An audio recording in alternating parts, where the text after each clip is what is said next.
Hello students, ഇപ്പോൾ നമ്മൾ class 12ൽ science സ്ട്രീമിൽ പഠിക്കുന്ന മക്കൾമാർക്കും അതേപോലെ തന്നെ ഓൾറെഡി കഴിഞ്ഞ വർഷങ്ങളൊക്കെ ക്ലാസ് +2 സയൻസ് സ്ട്രീമിൽ പഠിച്ച് പാസ്സായ കുട്ടികൾക്കും ഒരു പ്രധാനപ്പെട്ട ഇൻഫർമേഷനാണ് വന്നിരിക്കുന്നത്. ഐസർ ആപ്റ്റിറ്റ്യൂഡ് ടെസ്റ്റുമായിട്ട് ബന്ധപ്പെട്ടിട്ടാണ്, IATയുമായി ബന്ധപ്പെട്ടിട്ടുള്ള ഒരു അപ്ഡേറ്റാണ് നമുക്ക് ലഭിക്കുന്നത്. ഇത്തവണ ഒട്ടനവധി മാറ്റങ്ങളോട് കൂടിയാണ് ഐസർ ആപ്റ്റിറ്റ്യൂഡ് ടെസ്റ്റ് എത്തിയിരിക്കുന്നത്. ആ മാറ്റങ്ങൾ എന്തൊക്കെയാണെന്ന് നമുക്ക് നോക്കാം. നമുക്കെല്ലാവർക്കും അറിയാവുന്ന പോലെ തന്നെ ഇന്ത്യയിലെ ഏറ്റവും പ്രധാനപ്പെട്ട science education and research centre ആയിട്ടുള്ള 7 ഐസറുകളുണ്ട്. ആ ഐസറുകളിലേക്കുള്ള അഡ്മിഷൻ നേടാനുള്ള മാർഗ്ഗമാണ് IAT, ഐസർ ആപ്റ്റിറ്റ്യൂഡ് ടെസ്റ്റ്. ഈ ടെസ്റ്റിൽ ഇത്തവണത്തെ ഏറ്റവും സുപ്രധാനമായ മാറ്റം എന്ന് പറയുന്നത് എലിജിബിലിറ്റി ക്രൈറ്റീരിയയുമായിട്ട് ബന്ധപ്പെട്ടിട്ടാണ്. മുൻ വർഷങ്ങളിൽ ക്ലാസ് 12ൻ്റെ പാസ്സാവുന്ന ഇയറിൻ്റെ ബേസിസിലായിരുന്നു നമുക്ക് ഈ പരീക്ഷയ്ക്ക് എഴുതാൻ പറ്റുന്നതെന്നുണ്ടെങ്കിൽ ഇത്തവണ അത് മാറിയിട്ട് ഇയറിൻ്റെ ബേസിസിലാണ്. കുറച്ചും കൂടി വ്യക്തമായി പറയുകയാണെങ്കിൽ 1 ഒക്ടോബർ 2000 ശേഷം ജനിച്ച എല്ലാ കുട്ടികൾക്കും, അതായത് ഏകദേശം ഇപ്പോൾ 25 വയസ്സോളം ഉള്ള എല്ലാ കുട്ടികൾക്കും ഈ പരീക്ഷ എഴുതാം എന്നുള്ളൊരു സുപ്രധാനമായ മാറ്റം വരുന്നു. അതുപോലെ തന്നെ SC ST PW വിഭാഗങ്ങളിലുള്ള കുട്ടികൾക്ക് 5 വർഷം കൂടി റിലാക്സേഷൻ ഉണ്ട്. അതായത് 1 ഒക്ടോബർ 1995 ശേഷം ജനിച്ച കുട്ടികൾക്ക് ഈ എക്സാമിനേഷൻ എഴുതാം.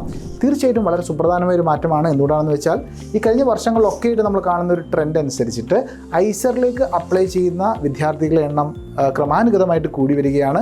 അപ്പോൾ ഈ ഒരു റിലാക്സേഷൻ കൂടി വരുമ്പോഴത്തേക്കും സ്വാഭാവികമായിട്ടും ഐസർ പരീക്ഷയിൽ പങ്കെടുക്കാൻ പോകുന്ന അല്ലെങ്കിൽ IATയിൽ പങ്കെടുക്കാൻ പോകുന്ന ആളുകളുടെ എണ്ണം വളരെയധികം വർദ്ധിക്കാനുള്ള സാധ്യതയുണ്ട്. അത് സ്വാഭാവികമായിട്ടും കോമ്പറ്റീഷനിലും ചെറിയ മാറ്റങ്ങൾ വരുത്താൻ സാധ്യതയുണ്ട്.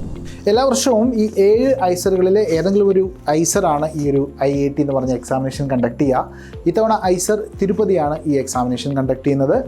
നമുക്കറിയാം ഈ ഒരു എക്സാമിനിൻ്റെ പാറ്റേൺ എന്ന് പറയുന്നത് ഇതൊരു CBT ആണ്, കമ്പ്യൂട്ടർ ബേസ്ഡ് ടെസ്റ്റാണ്. നമ്മുടെ JEE മെയിൻസ് ഒക്കെ പോലെ തന്നെ 4 സബ്ജക്റ്റുകളായിരിക്കും ഉണ്ടാവുക: ഫിസിക്സ്, കെമിസ്ട്രി, ബയോളജി, അതുപോലെ തന്നെ മാത്തമാറ്റിക്സ്.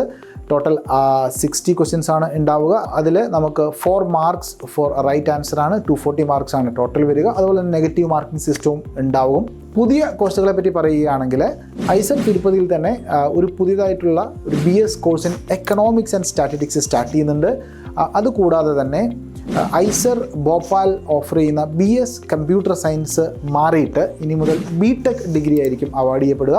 അതായത് ഇലക്ട്രിക്കൽ എഞ്ചിനീയറിംഗ്, കെമിക്കൽ എഞ്ചിനീയറിംഗ്, അതേപോലെ തന്നെ കമ്പ്യൂട്ടർ സയൻസ്, ഡാറ്റാ സയൻസ്, ഇവയിലൊക്കെ BTech ഡിഗ്രി ആയിരിക്കും അവാർഡ് ചെയ്യപ്പെടുക. മറ്റൊരു ചേഞ്ച് വന്നിരിക്കുന്നത് ഈ സീറ്റുകളുടെ എണ്ണത്തിലുണ്ടായിരിക്കുന്ന വർധനമാണ്. BS MS കോഴ്സുകളിൽ 1818 സീറ്റുകൾ ഉണ്ടായിരുന്നതിൽ ഒരു 290 സീറ്റുകളും കൂടി അധികമായിട്ട് വന്നിട്ട് ആകെ സീറ്റുകളുടെ എണ്ണം 2108ലേക്ക് കൂടിയിട്ടുണ്ട്.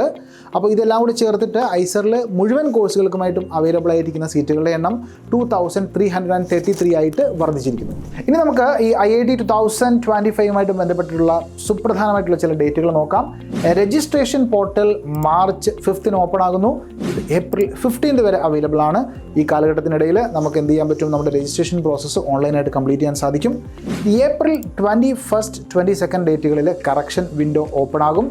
ഇത്തവണ IAT കുറച്ച് നേരത്തെയാണ്. സാധാരണ ജൂൺ മാസത്തിൽ നടക്കുന്ന എക്സാമിനേഷൻ ഇത്തവണ മെയ്യിലേക്ക് എത്തിയിട്ടുണ്ട്.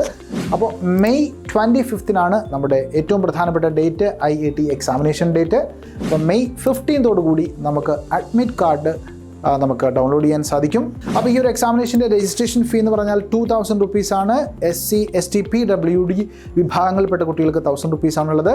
അപ്പോൾ ഐസർ ആപ്റ്റിറ്റ്യൂഡ് ടെസ്റ്റിന് തയ്യാറാകുന്ന എല്ലാ കുട്ടികൾക്കും ഓൾ ദ വെരി ബെസ്റ്റ്.